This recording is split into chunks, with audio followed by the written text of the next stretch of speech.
ভৌগোলিক অবস্থান ও আবহাওয়ার কারণে দেশের অন্যান্য জেলার তুলনায় সবশেষে আম পাকে উত্তর পশ্চিমাঞ্চলের জেলা চাঁপাইনবাবগঞ্জে। চলতি মৌসুমে জেলার গোপালভোগ, খিরসাপাত, ল্যাংড়া সহ সুমিষ্ট আম বাজারে আসতে আরও 2 সপ্তাহ অপেক্ষা করতে হবে।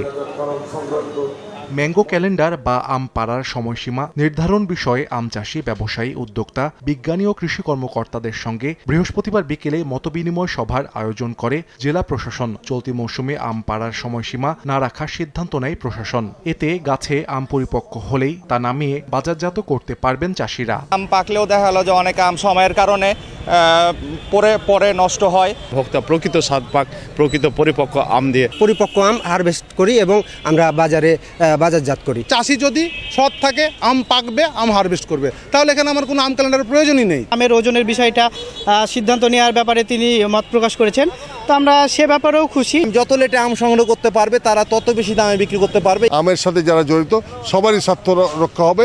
তবে অপরিপক্ক আম বাজারজাত করলে কঠোর ব্যবস্থা নেওয়ার হুঁশিয়ারি প্রশাসনের।